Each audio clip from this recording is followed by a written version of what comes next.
Welcome everybody to Talk Openly. My name is Jack, and I am just so grateful today to be meeting with my good friend and coworker, Candis Dover-Andrews. And Candis, thank you so much for being here tonight. Oh, you're welcome. My pleasure. Thank you for asking. Yeah, absolutely. Yeah, and Candis, we work together at Harborview Medical Center in Seattle, Washington. We've got a tough job as peer counselors, and I was wondering if you could tell me a little bit about just what that role is and what it means for you.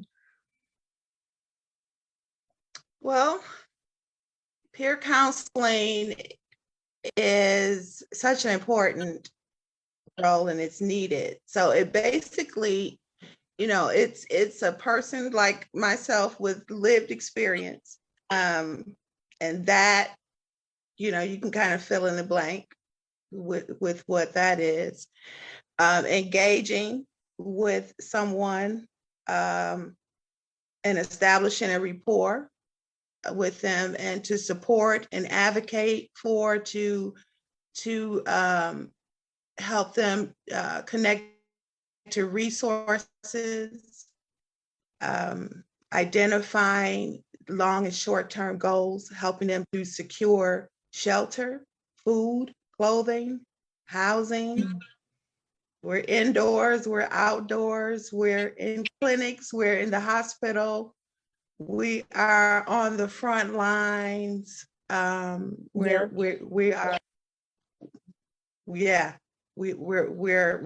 there. Yeah, we are in there. Yeah. Yeah. And I know, it can be exhausting sometimes because we're bringing not only our professional selves, right, but we're bringing our personal selves, we're bringing our stories, and so that can be really taxing. What have you noticed with that, where it's like, bringing yourself to the job? What is that like? It's the most rewarding, exhausting. But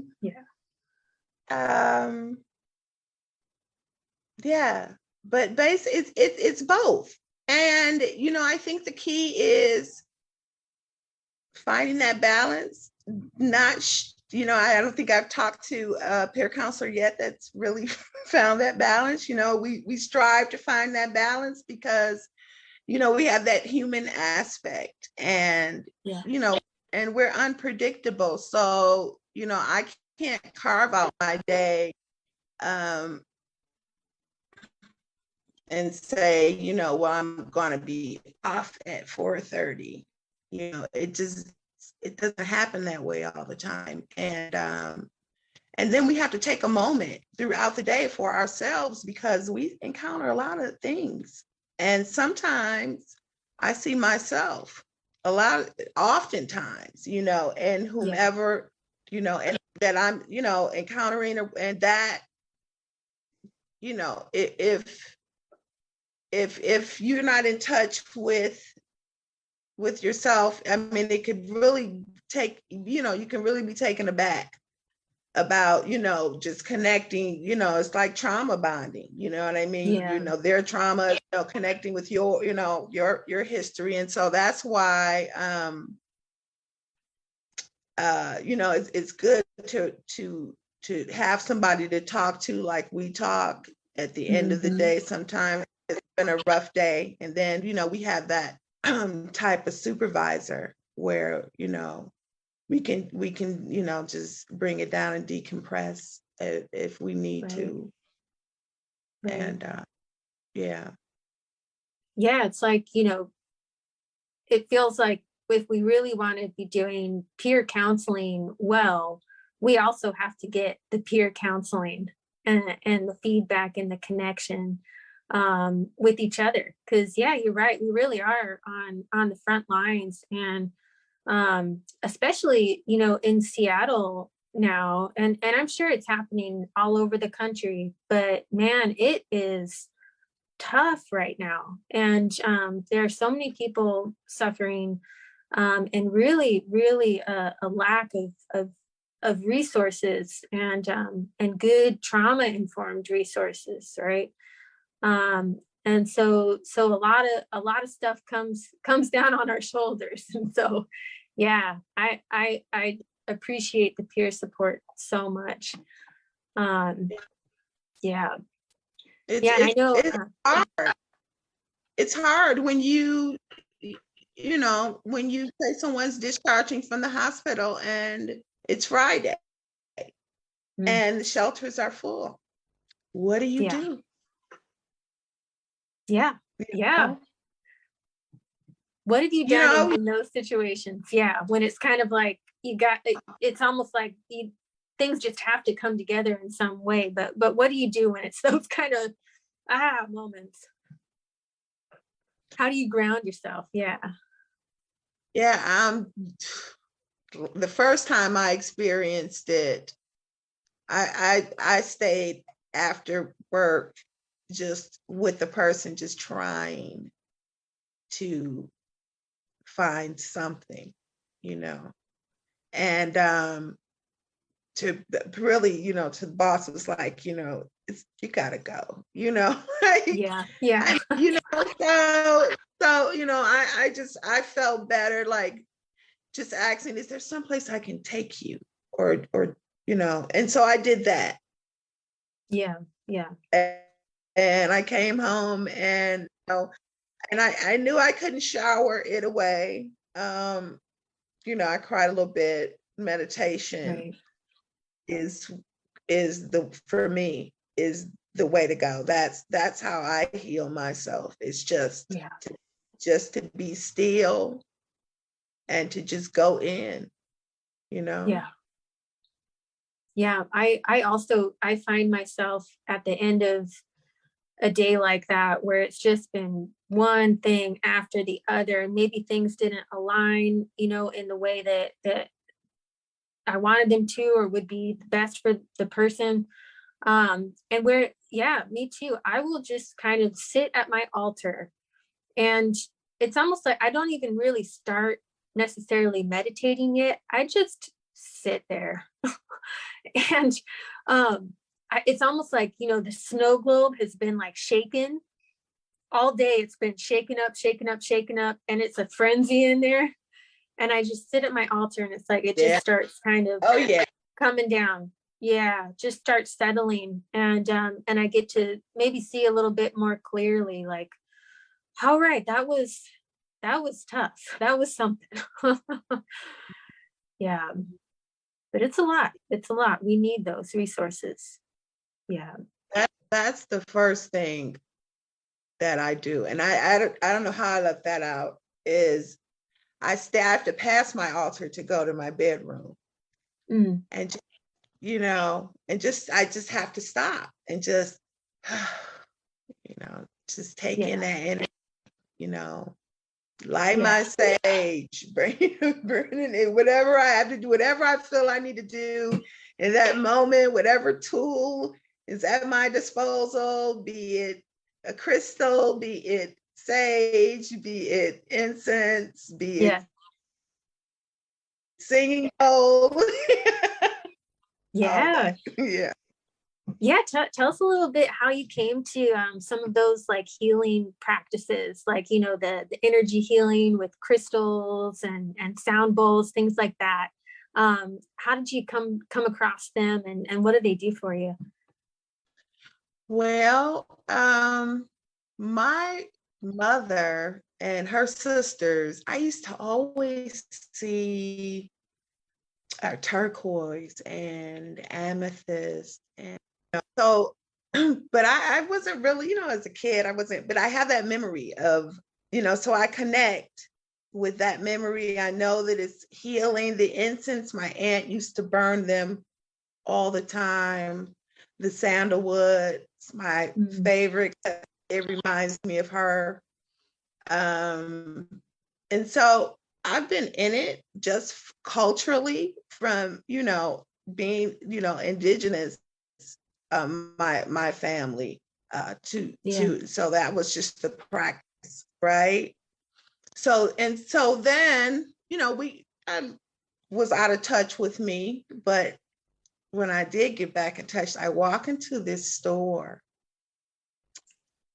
To the Three Sisters. I don't want to butcher the name. It's Four Sisters, I think, in Renton.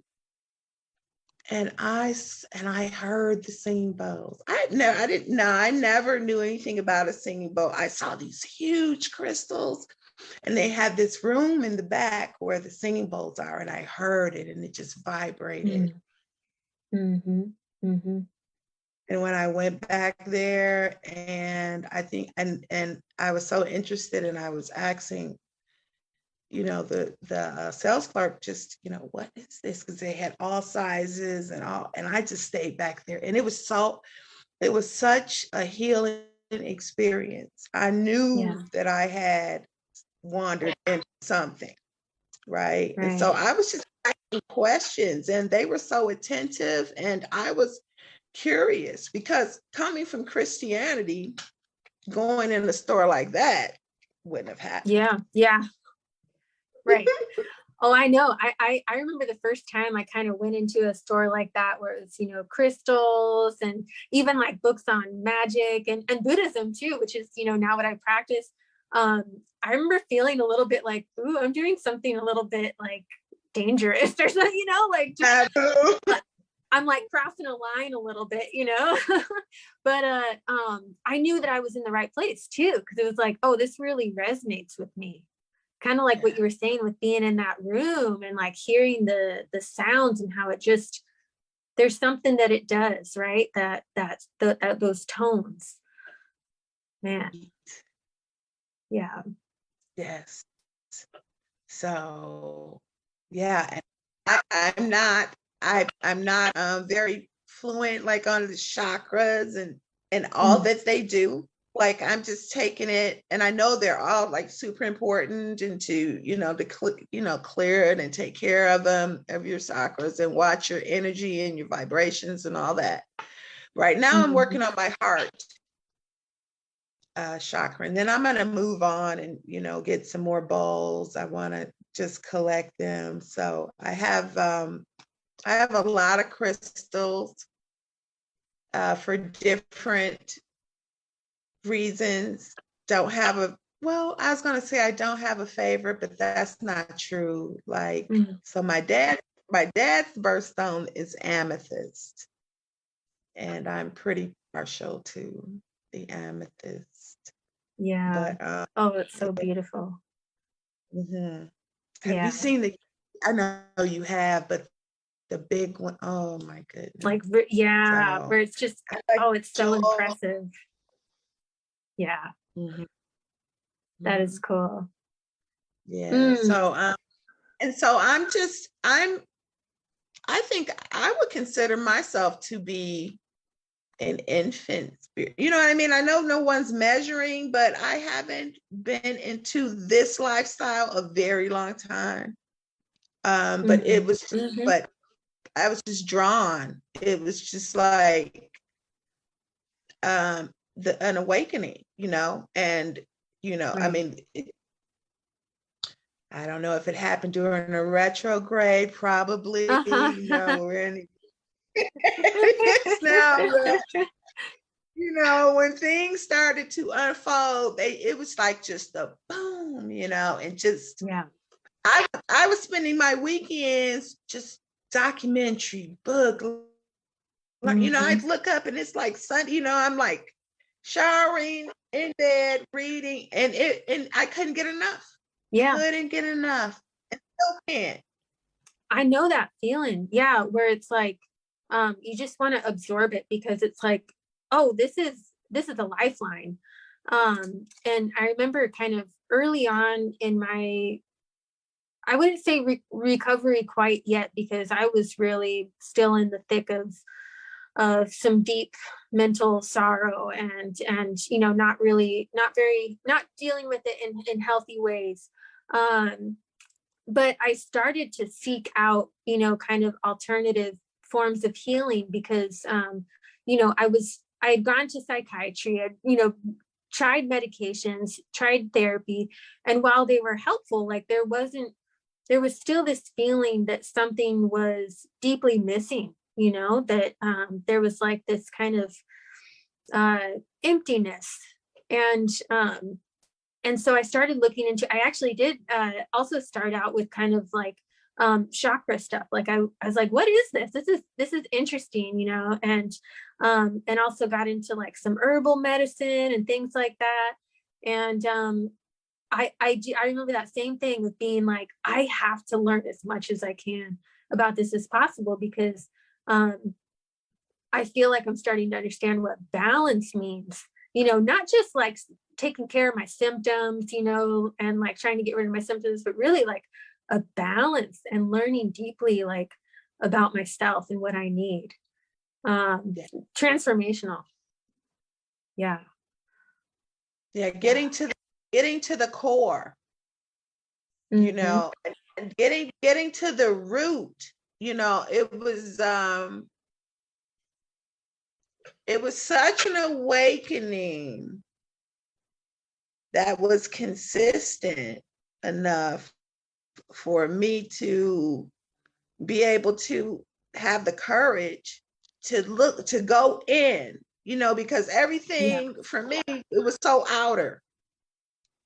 I call it a dressed up garbage can, right? I was I was dressing up the outer, but inside it was molded and rotten and festering and smelly and unattended. Yeah. Right. And so going in there and cleaning out all that mess, I had to go within, and having the tools, my altar, and my ancestors' clothes and things they love, right? And my offerings and my crystals and all those things, right? Mm-hmm. I derived the power from just knowing that there was something, a lot of things at my disposal that were there for my aid, right? Once I knew that, that I wasn't really doing it, that I had this and I had, and that I could draw from that. And I got that power to be able to look within and do some shadow work. And it was painful. Oh, yeah. And, oh, yeah. But I realized that I didn't have to get it done all in a day, and that I'm still, right? I might stick my head and peek in and go, oh, not today.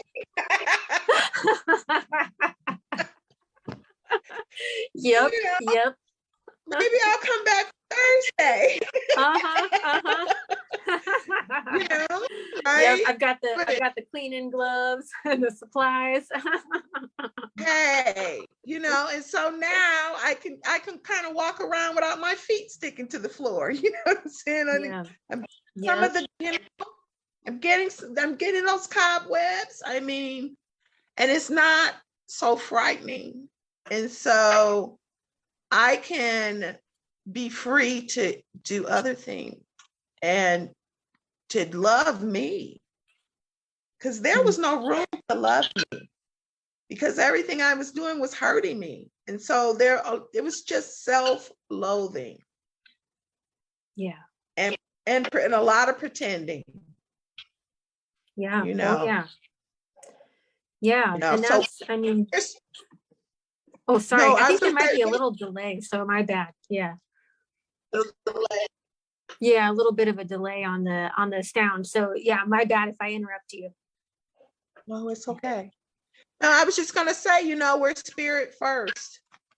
So we're spirits I love first. that.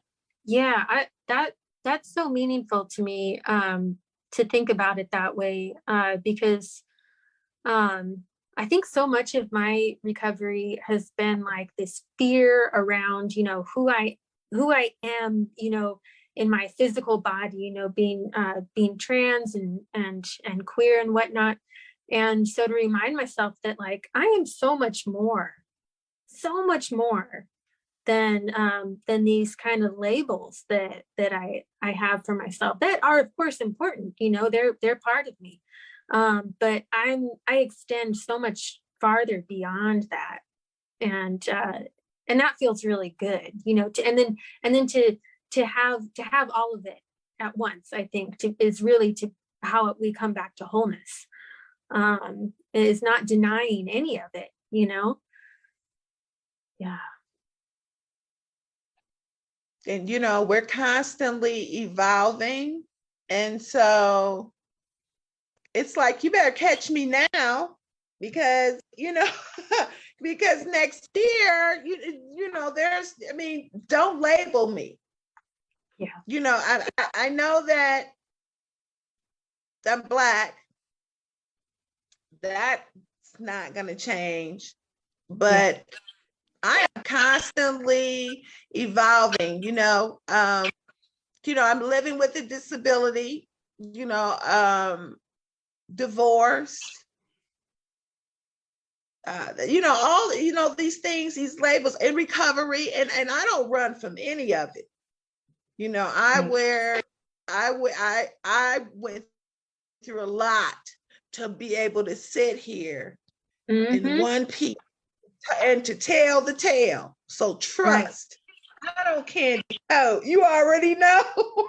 Yeah. I'm gonna tell it like a TIT, like my mama used to say. But but it's the labels that hurt that I'm shedding, like crackhead, and addict, chronic relapser, lazy, trifling, untrustworthy, all that. That's why I say you can catch me in traffic, maybe. I'm not, I love that.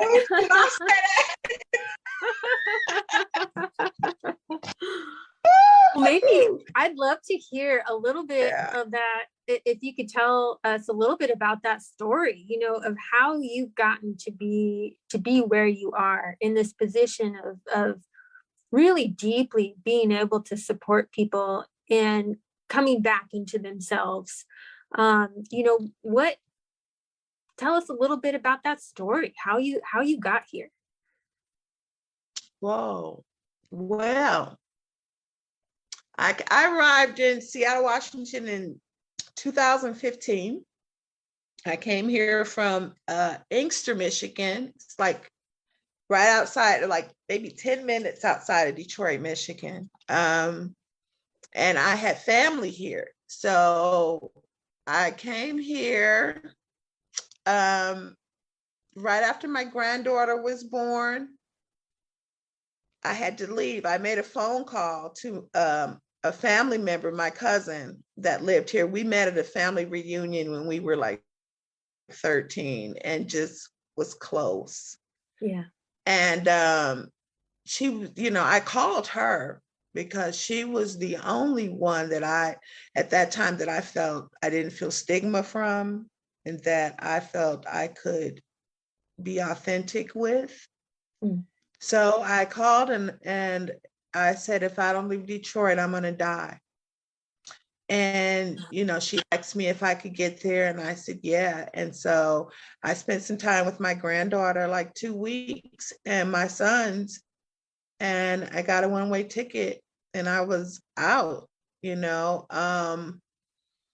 So, but I had an opioid addiction, opioid use disorder is diagnosis, car accident. Long and the short of it is, opioid crisis in the 90s, the doctors weren't saying sunlight helps and massage helps Right. and hugs and stretching and warm baths. They were pushing pills.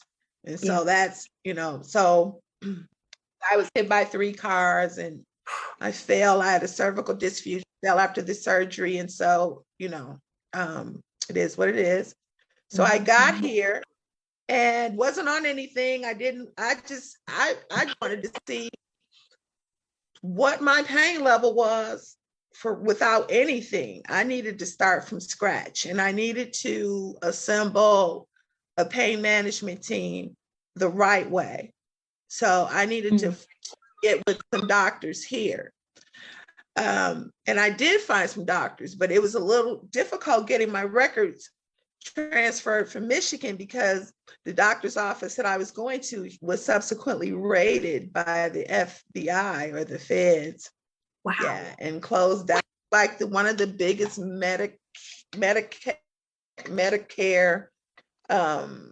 schemes, fraud schemes in history. Wow.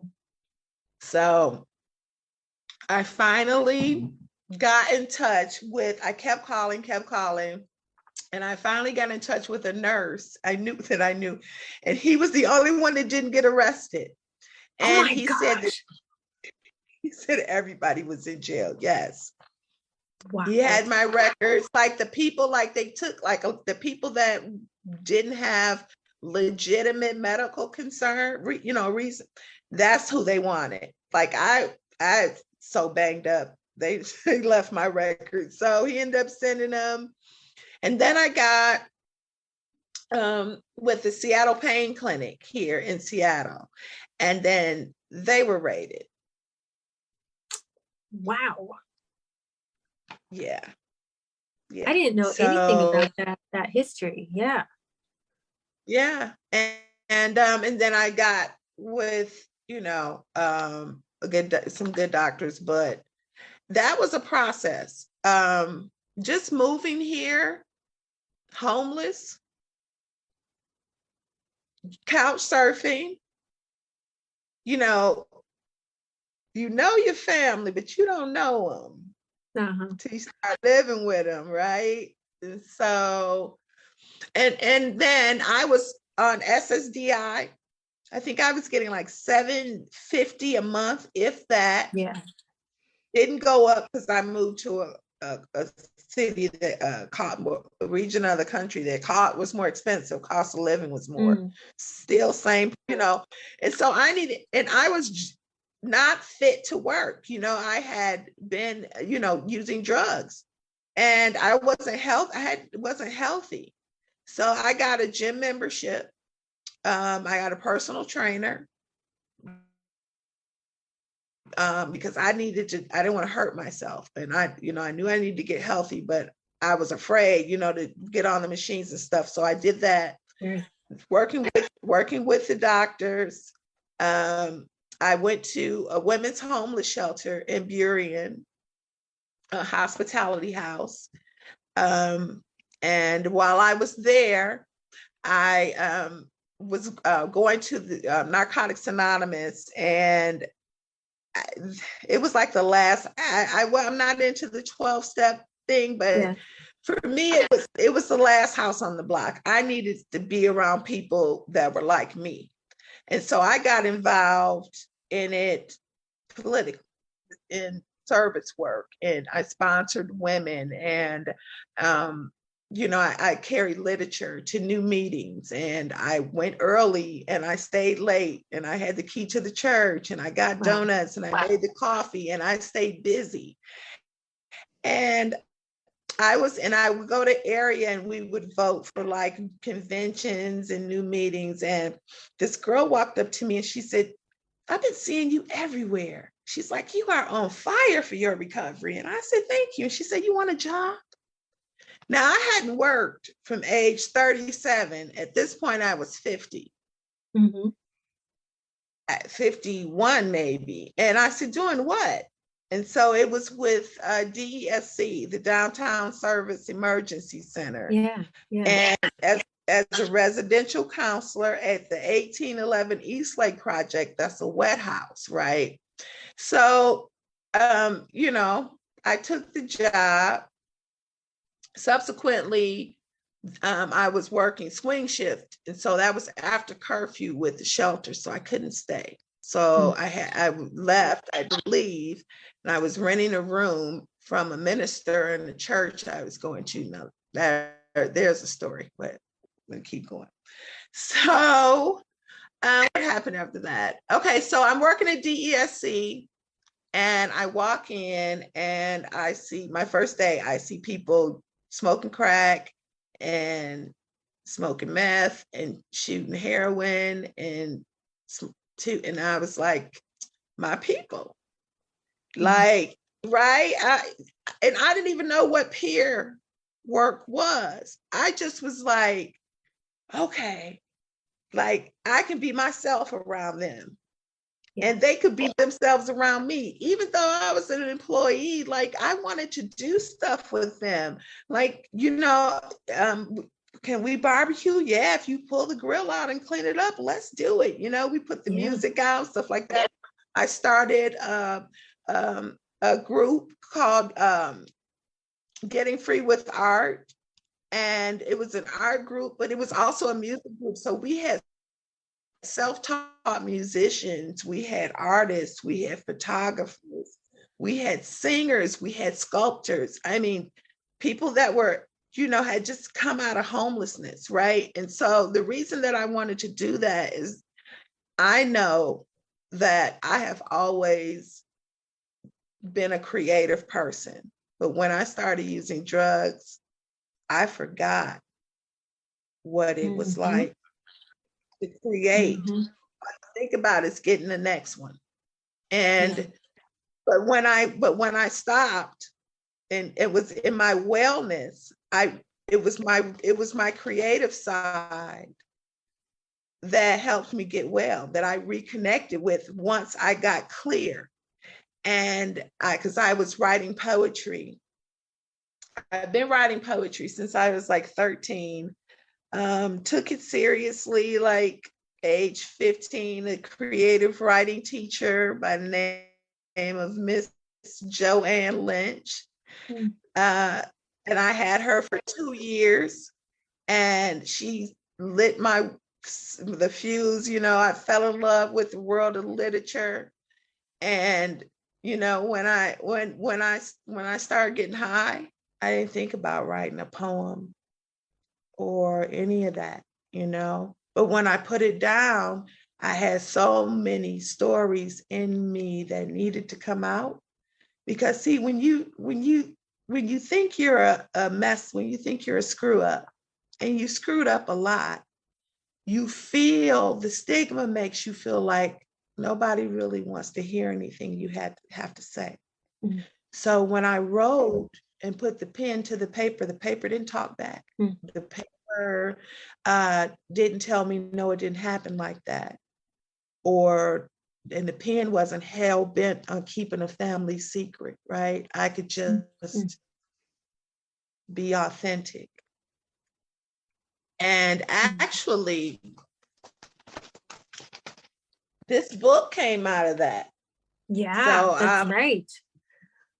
Right. So I did. So the first year I was here, this is what I was doing. And this is a book of poetry. It's recovery poetry. And, you know, I wrote during homelessness because I was homeless in Michigan a little over 2 years before I came here. And then I was homeless here 2 years. And so I just wrote. And it was the most therapeutic experience, you know, especially when the edits came back. And I had to go through every word, and oh my goodness, yeah. But yeah, so I did that. So that happened. And that book dropped when I was at DESC. So I'm at DESC and I'm working with the people, and my supervisor approached me, project manager, and he said, do you know you're doing peer work? And I said, what is a peer? And he said, you told me what a peer counselor was. And he said, yeah, you're licensed through the state, you know, affiliated license, and Yeah, you work with the people, and you know, you have a special relationship with them, and you can share your stories and to support them, your relevant story. And I was like, really? You know, like, and I thought that was Yeah. just the coolest thing. So they sent me so for first I had to do the online training, and then they sent me away to a hotel in Olympia, Washington for a week. They paid for the hotel, they paid my wages, hourly wages to be there, they paid my mileage. Um, and they gave me a gift card because I had and I went grocery shopping because I had a refrigerator and everything in my room. It was really nice. And Nice. it was accelerated training, but you know what? It was so freaking cool being there with my peers, being there having conversations where I don't have to say oops, or where everybody is just, we know why we're all there, and we know that we're bad. You know, I don't know, you know, I cuss trying to be cool.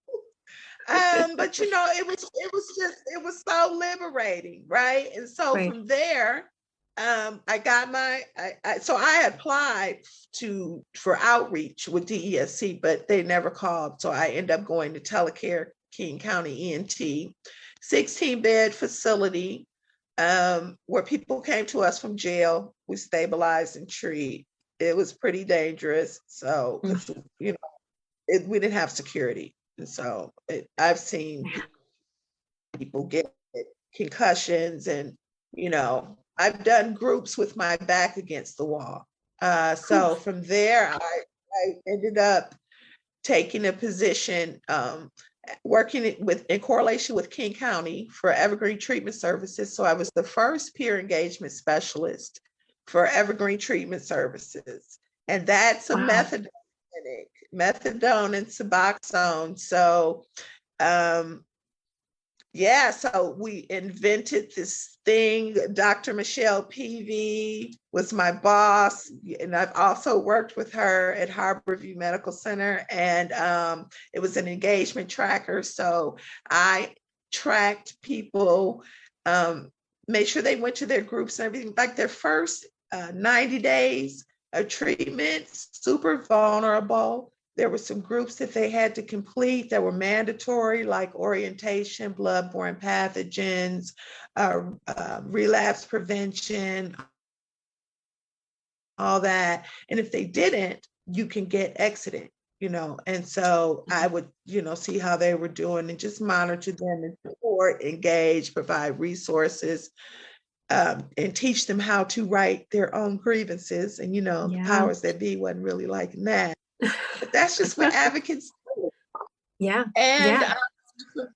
yeah, from there and then from there I went to I ended up working for the homeless shelter that I lived in, for Hospitality House in Burien. I went back and I was a guest speaker for 2 years for them. They helped to support my book, and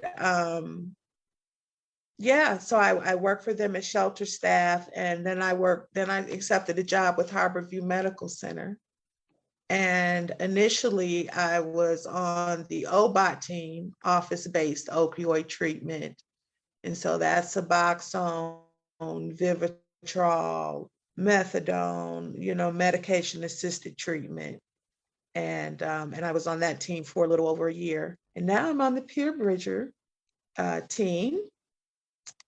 And what we do is, so our people come to us from the inpatient. They're, you know, social worker sends out blanket email telling us, you know, that this person could use a bridger.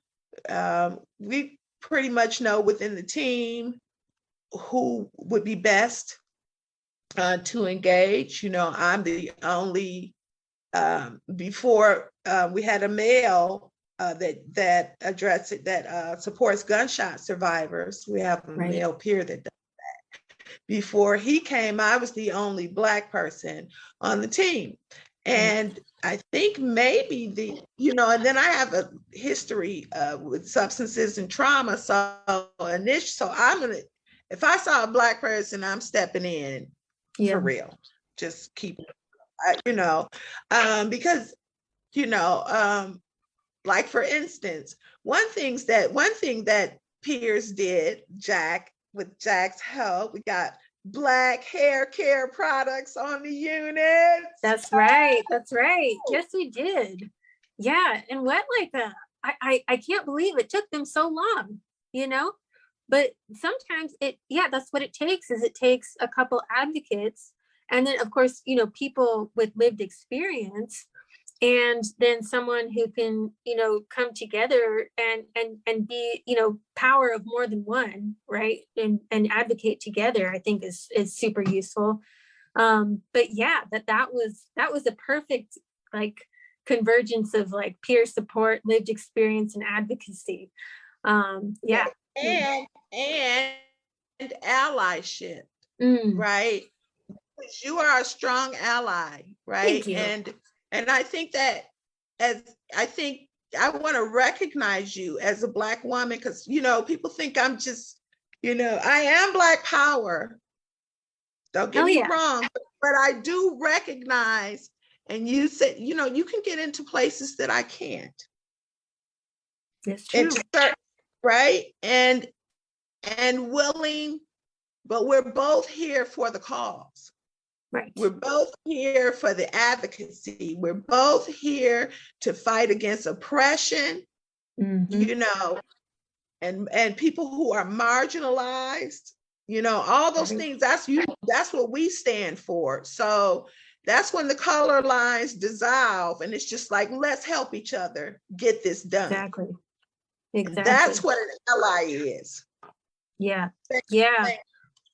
Yeah, thank you for saying that. Yeah, I feel like, in the last year or two, I'm trying to come into that role, because I'm, recognizing exactly what you said, the amount of privilege that I have as a white person, that, I can get into certain spaces, and be heard in a way that, that people of color, very unfortunately and very unfairly and systematically racistly, cannot get in. And so, and I think it really helps too to be in a place where I feel supported by my peers to do that work.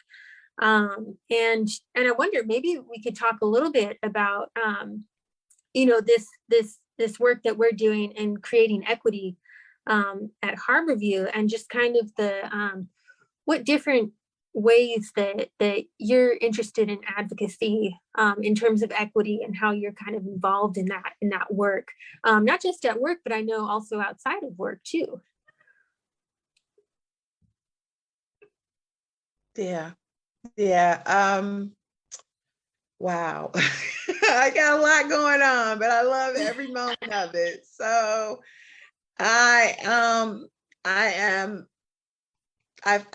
accepted, well, not really accepted, but I am considering the tenants union association. I hold a seat on the peer-led EDI caucus, representing my union at Harborview Medical Center. I am always not afraid to step into spaces that I should not probably be stepping in, that the powers that be don't really like, but advocacy is not a popularity contest, That's right. I'm here to get her done. Seriously, I know what that feels like, and it don't feel good. I had a young man the other day. He was eating a sandwich on near the clinic, and it was just dry. You could just see it. And he was like, "Can you get me a Pepsi?" So we walked to the store, and it wasn't open. So we went to one of the coffee shops across the street from the clinic.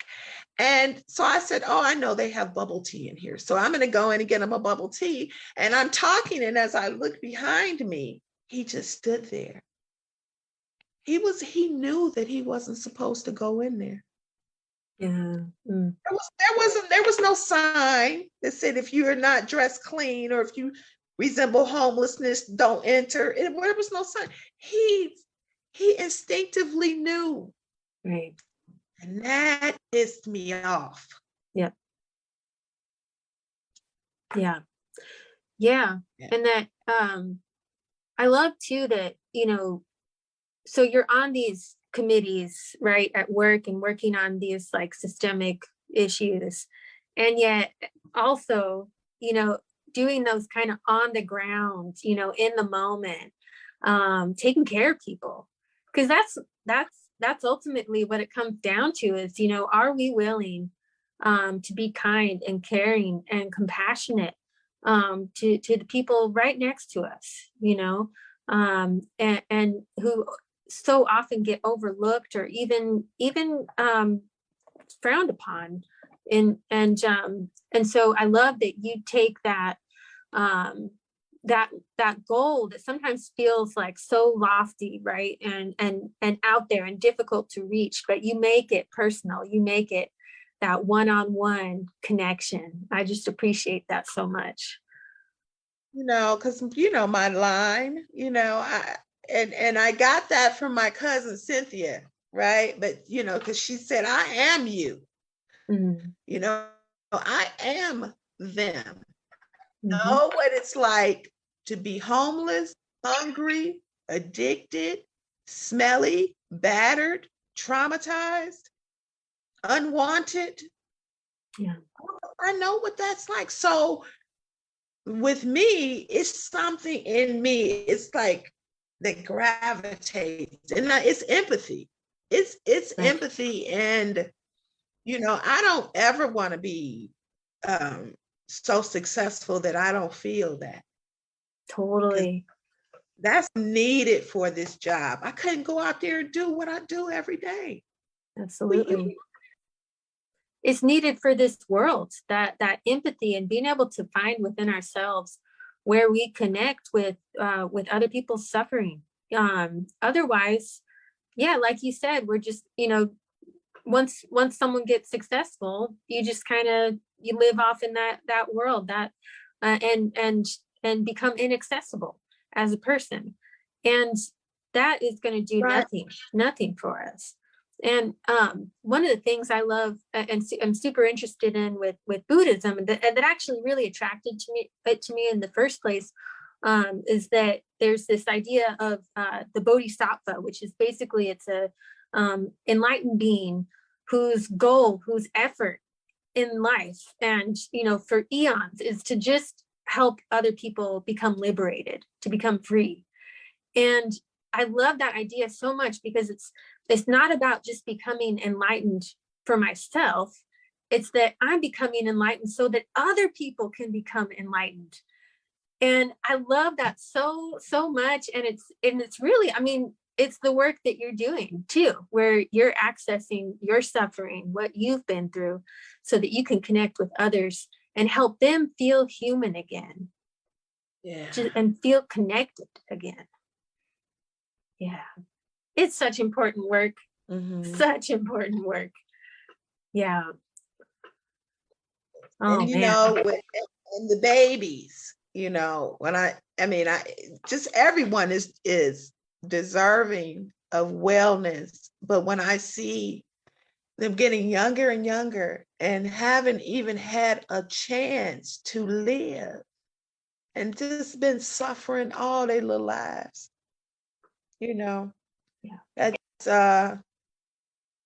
it just, as I always say, it's so much work to be done. And Mm-hmm. especially in the city, literally stepping over people on the sidewalk. Yeah. Yeah. I took the stairs one day last week, homeless guy with all his belongings in the stairwell on the second floor, just covered up, it's pitiful. With Yeah. all the money in this, how people are, how people living out here with yachts It's and ridiculous. Yeah. right. That you would have. I know when I moved here in 2015, the homeless population in King County was at 10,000. It's doubled. Yeah, that should be criminal what the landlords are doing here, the property managers. And yeah, it seems like it's becoming a nationwide thing too. This, homelessness crisis, which also, of course, feeds into mental health crisis and substance use crises. It's not getting better anytime soon, and we really have to be prepared and ready to support people in their struggles, and also to fight back too.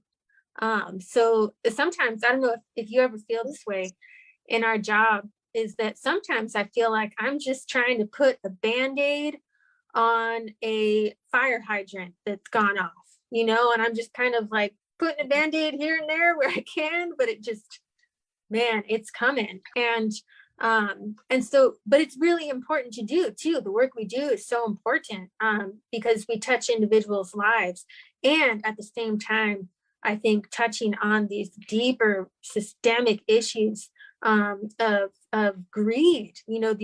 These people who have gotten into property management and landlord, the amount of greed and that is happening in the city is just outstanding. I mean, it blows my mind. And so really, having to do multiple things at once, we've got a lot of work ahead. We certainly do, like you said. Yeah, they have, you got people coming out of active addiction or homelessness, and not haven't really paid bills in a long time, not really knowing how the system works. Then you have people that English is their second language. These apartment managers are taking advantage. Ridiculous. I am, as had to call Washington State Human Rights Commission, and we're in litigations right now because I'm not the one. I'm not the one. And as I go through this, I mean, and learning how to fight back, then I'm going to teach my peers how to do it. Yes. because they're doing it these apartment managers are getting away with a lot of things that are illegal. Not going to say too much, but they count on us not knowing. So I think when one of us knows, then it is our duty, as mandated reporters, or however you advocates, all that we are. I'm sounding the alarm, because what they're doing is right, and they're doing it to people who are really just trying to get well and live a life, not even of wealth, just to be comfortable, to know that you can pay your rent and eat. Right. Just our basic needs, and maybe we could enjoy life a little bit too. That would be nice too. But yeah, a studio apartment is what, 1,700 studio. I know, absurd. Yeah. Well, Candis, I can't believe it. We're already almost at 8:00. I know we could talk for hours. But I just want to see, in the last few minutes, a lot of the viewers that come tonight, they're people who are coming to the temple, to learn something about themselves and to find some healing. I know that's why I went to Lions Roar Dharma Center, is that I was suffering from deep trauma and disconnection, and so. I mean, just the last couple minutes for the folks out there who are struggling, what can you share with them in their search for meaning in life?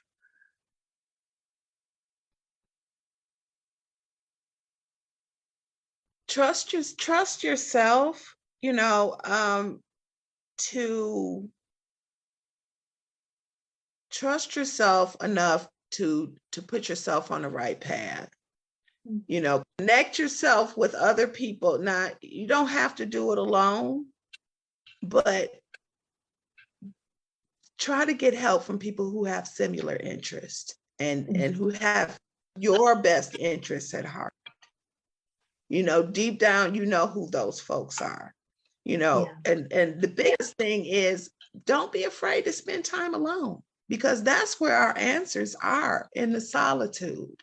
For me, I thought I always had to be around someone or have a TV on or have something distracting me, but just to sit in silence and try to take control of your own thoughts or not, that is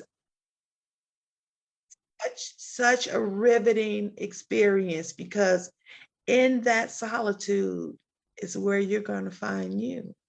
You're in there. Thank you so much, Candice. That means so much to me. Reminding myself that, especially today, I really did a lot of distraction from some of the pain that I was feeling, and it's just a reminder that it's okay. It's okay to feel that way, and it's okay to maybe have a little distraction here and there. But I know that at my core, I have the ability to come back to myself, and that I don't need those distractions. I have the ability to heal, and so I think that's going to really resonate with people. Um, thank you so And we much. always, and redirection is we can redirect our thoughts and our behaviors, and it's not going to happen overnight. So above all, be patient with yourself. Yes. Thank you so much. Yes, I have had such a good time talking with you tonight, and I'm very much looking forward to seeing you tomorrow. And thanks everyone for joining. All right, take care. Bye. Thanks, Chad. Bye. Thank you. Bye.